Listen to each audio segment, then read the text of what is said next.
Hello, hello, Ben Wellen here, and you know what it is, right? Entertainment Day, right? So, today we're talking about the first fight story I'm gonna give to you guys. It's, it's okay, it's a good story, there's gonna be much more harder ones to come, but it's a good start. So, let me tell you just one thing before.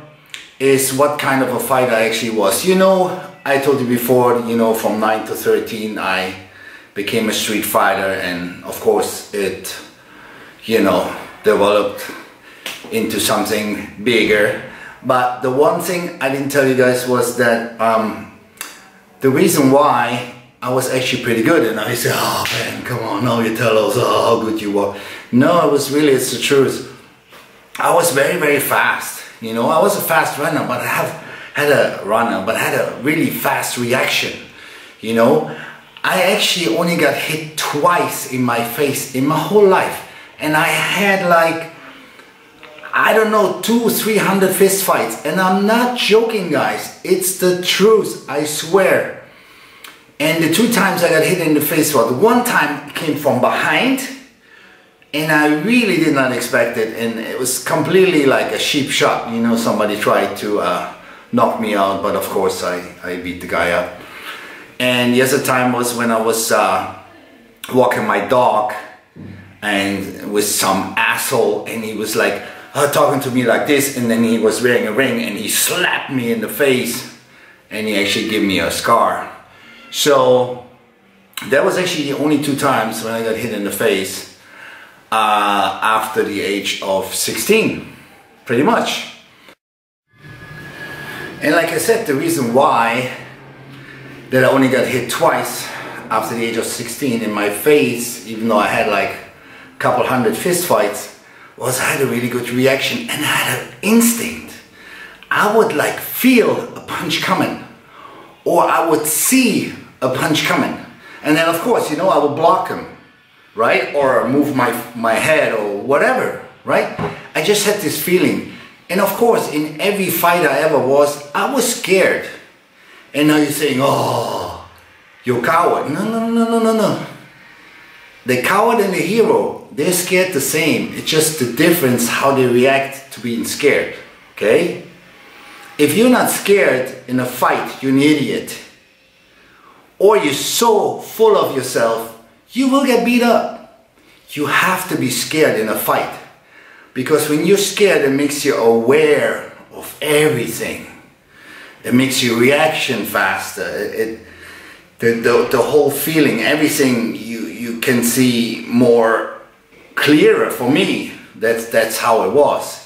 So like I said, I had a really fast reaction, and of course I could hit really fast too. But the one thing I'm really proud of, I have to tell you guys, I never hit or kicked anybody on the ground.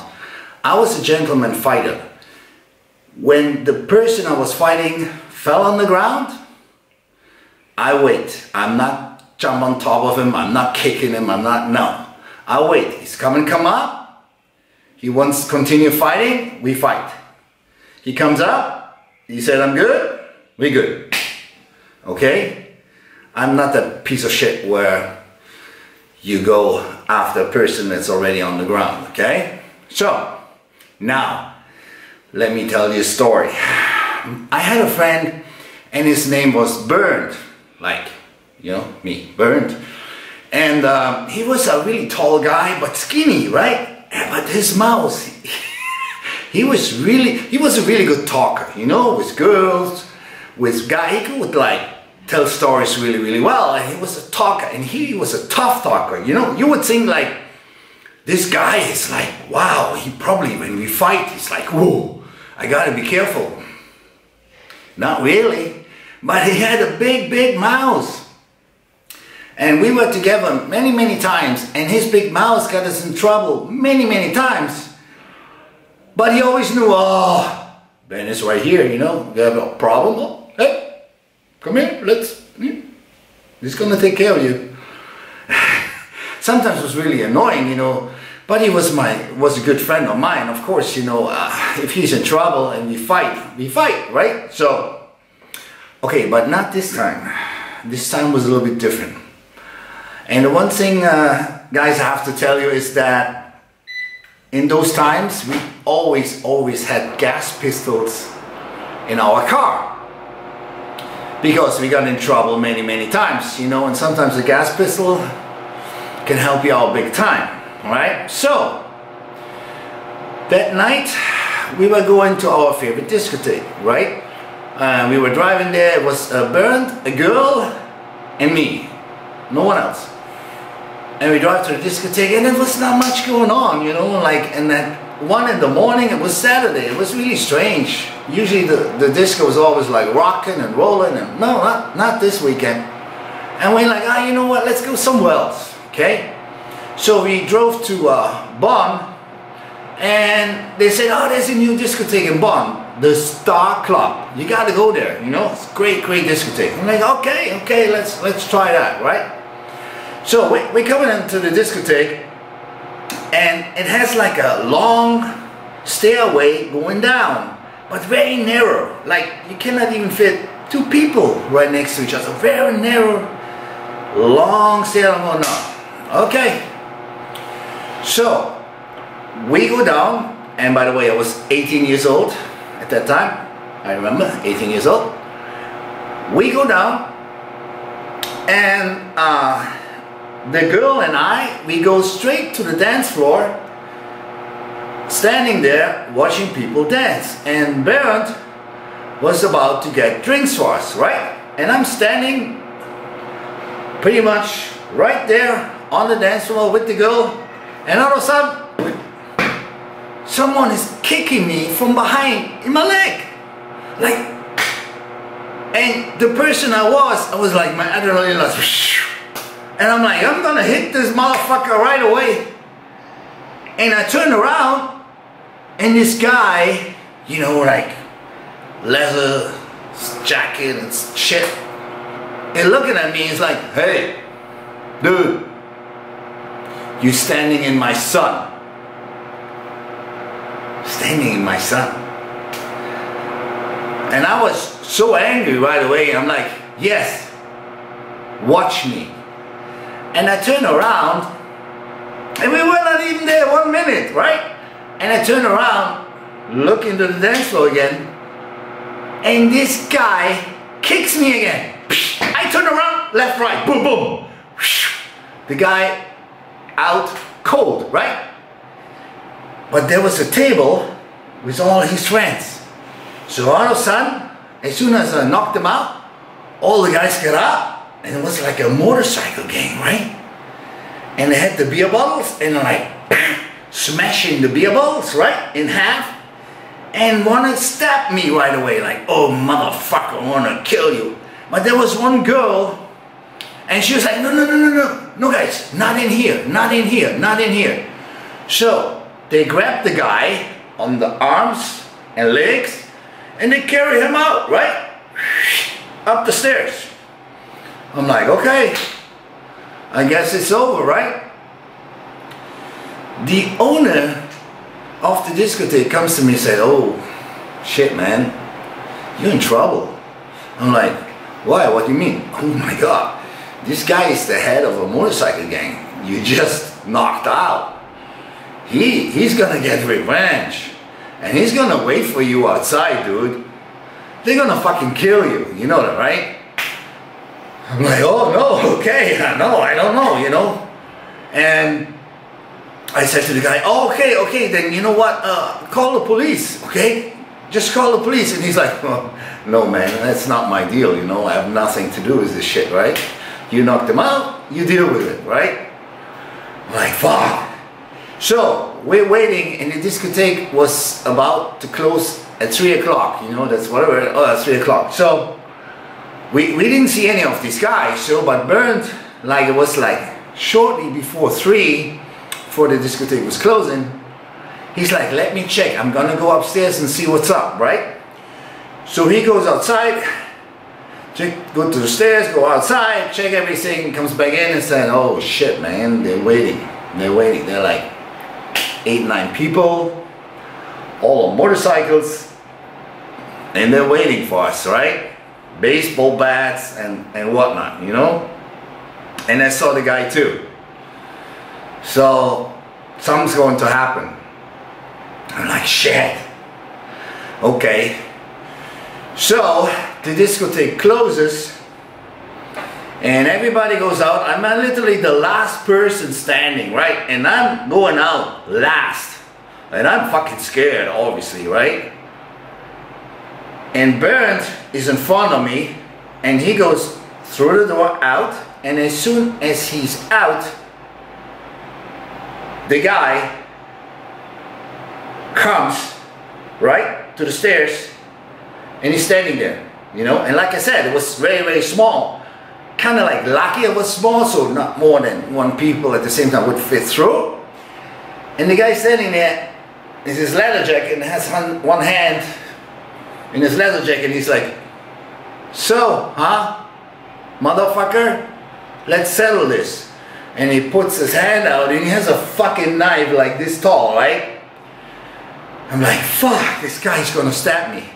And then Bernd turns around, looks at me, and he's like, I have an idea. So he goes, and this guy's like, all right, man, come on, come on. And he's going a little backwards. He said, come on, not in here, let's take it outside, right? You can't avoid it anyway, so we're gonna see what's up, right? So he steps outside backwards, and I come a little bit closer because the guy said, hey, I'm closing, go the fuck out. So, and I'm on the door, and I see these guys, 8, 9 guys, right? With iron bars, baseball bats, fucking knives, and whatnot, chains. I'm like, I'm gonna be fucking dead in a minute. So, then Bernd, with his big mouth, comes around the corner. He grabbed the gas pistol out of the car and he's twirling in it, like in a Western movie, like.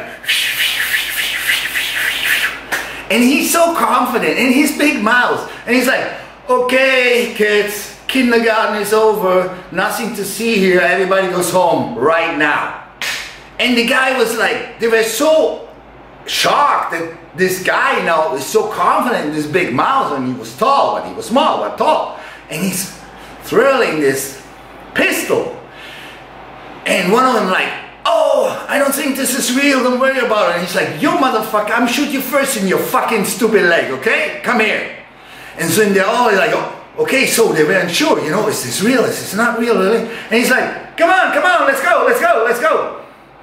And I'm stepping, I'm going, and the guy with the knife, he's like, fuck, what am I gonna do, you know? And I'm going, and we walk into the car, right? And all these guys following us, right? And we're going faster and faster, and they go faster and faster. And Bernd is still like flipping that pistol, like, you don't want to get that, guys, you don't want to get that, trust me, trust me.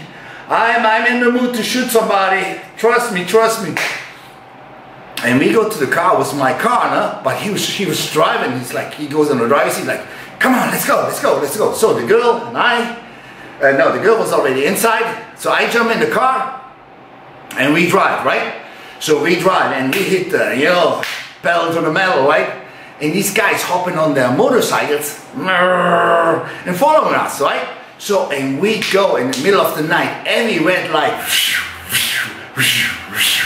and these motherfuckers behind us, they didn't give a shit about red light, we didn't give a shit about red light. So now they come in really, really close, right? They're right behind us, and one comes to the side and boom, kicks with his foot. You know, the side where, the passenger side where I was sitting, like bang, you know? And Bernd at the same time, he's like, whoa, motherfuckers. He hits the brake really hard, like, and one motorcycle behind, like, boom. And the guy falls, right? He's gone, like, tumble. So, and Bernd hits the gas again. So the other guy, again, is coming up on the side, and he says, you know what, when this guy's coming, open the fucking door. I step on the brake, and he's gonna slam into the door, and that's it for that motherfucker, right? So the guys come coming, I am ripping off the door, open it up, Bernd steps on the brakes and the guy just like a really good driver, like just could avoid the fall, right? So I'm closing the door again and we hit it, and all of a sudden the lights get smaller and smaller and smaller, and that was it. They just disappeared. I had no fucking idea, but they were gone. And the only thing I know is that if my friend Bernd, who usually always gets me in trouble, would not have been there that night, holy fuck, I don't know. It would have been really, really bad for me. Maybe death. I don't know what. Bernd, thank you for that, my brother, okay? So, this was my first little fight stories. There are many more to come. Next Friday we have a Crazy Women, Crazy Sex Stories for you. And then, like I said, one Friday fighting, one Friday Crazy Women, Crazy Sex Stories. And of course, later on I will tell every story also in German. Until then, Ben Wellen, out.